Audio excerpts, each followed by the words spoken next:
ইস দিছে রে দিছে। হ্যাঁ সুপ্রিয় ভিউয়ার্স, আসসালামু আলাইকুম। কি অবস্থা সবার? আশা করি ভালো আছেন সবাই। তো আবারও চলে আসলাম নতুন আরেকটি ব্লগ ভিডিওতে। তো পুরো ব্লগ ভিডিওটা অবশ্যই মনোযোগ সহকারে দেখতে থাকুন। তো আপনাদের কিছু প্রশ্নের উত্তরও থাকবে, তার পাশাপাশি আমার পাখি নিয়ে কিছু অসাধারণ দৃশ্য আপনারা দেখতে পারবেন। তাই পুরো ভিডিওটা মনোযোগ সহকারে দেখতে থাকুন। প্রথমে দেখুন আমার পাখিটা কিরকম পোষ মেনেছে। ডাক দেওয়ার সাথে সাথেই কিন্তু সে আমার কাছে চলে আসে। যে কোনো জায়গা থেকে ডাক দিলে সে আমার কাছে চলে আসে। আরেকটা জিনিস দেখেন, যখনই আপনার পাখি এরকম করবে তখনই বুঝতে হবে যে পাখির পালক পরিবর্তনের সময় হয়ে গেছে। যখন বেশি বেশি পালক ফুটবে বা পাখি গোসল করবে বেশি বেশি, তখনই বুঝবেন পাখির পালক পরিবর্তনের সময় প্রায় হয়ে গেছে। এই সময়টাতে বেশিরভাগ সময় পাখিকে ছেড়ে রাখার চেষ্টা করবেন। পাখি যখন ছাড়া থাকবে তখন গোসল করবে, মন মতো উঠতে পারবে, পালকগুলো খুঁড়তে পারবে, তখনই কিন্তু শালিক পাখি পালক পরিবর্তন করবে। তো পালক পরিবর্তন করার পরে কিন্তু শালিক পাখি কথা শিখে। সেই বিষয়টি মাথায় রেখে পাখিকে ছেড়ে রাখার চেষ্টা করবেন। আর ছেড়ে রাখলে অবশ্যই আপনি সাথে থাকবেন, নয়তো বা কোনো কিছুতে আক্রমণ করতে পারে। তো আমার ক্ষেত্রে অনেকবার কিন্তু শালিক পাখিকে মুরগিতে, তারপর কবুতরে ইত্যাদি আক্রমণ করে। তাই অবশ্যই ছেড়ে রাখলে আপনি চেষ্টা করবেন যে পাখির সাথে থাকার জন্য। আরও কিছু বিষয় নিয়ে অনেকেই প্রশ্ন করেন, যে প্রশ্নের উত্তরগুলো আমি প্রত্যেক ভিডিওতে দিয়ে থাকি। সেগুলো হচ্ছে শালিক পাখি কত দিনে কথা বলে। তো শালিক পাখি 7 থেকে 8 মাস বয়সে কথা বলে। আরও অনেকে বলে পালক পরিবর্তন করে কিভাবে বুঝবো। তো যখন আপনার পাখি পালকগুলো নিজে ঠুকুর দিয়ে ফেলে দিবে, তখন আপনি ওরা বুঝতে পারবেন যে পালক পরিবর্তন করতেছে।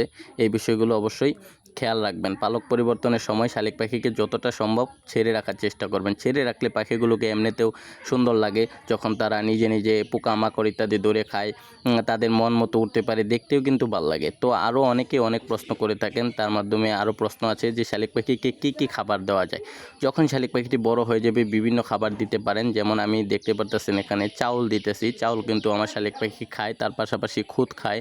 আর বিশেষ করে আমি ব্রয়লার ফিডটা বেশিরভাগ সময় খাওয়াই, কারণ এটা হচ্ছে শালিক পাখির ফেভারিট খাবার। সেজন্য আমি ব্রয়লার ফিডটা বেশিরভাগ সময় খাওয়াই। দেখুন কবুতর আর মুরগির ঝগড়া। তো দৃশ্যটা আমার ক্যামেরাতে রেকর্ড হয়ে গেছে।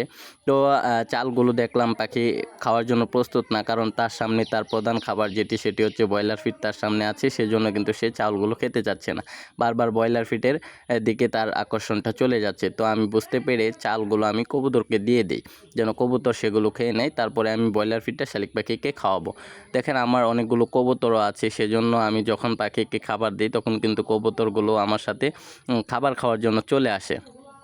তো আমার পশু পাখির দিক দিয়ে একটু দুর্বল আমি। এগুলো পুষতে আমার অনেক ভালো লাগে। কার কীরকম লাগে সেটা আমি জানি না, কিন্তু আমার এগুলো অনেক ভালো লাগে, তাই আমি এগুলো পুষি।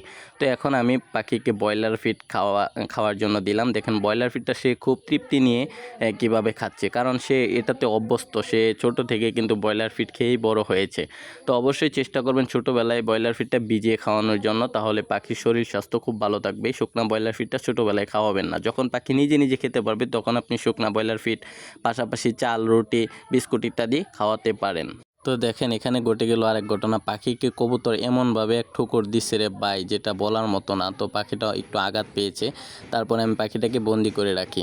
তো সবাই ভিডিওটি ভালো লাগলে শেয়ার করে দিবেন, লাইক করবেন, কমেন্ট করবেন। ধন্যবাদ সবাইকে, ভালো থাকবেন, সুস্থ থাকবেন।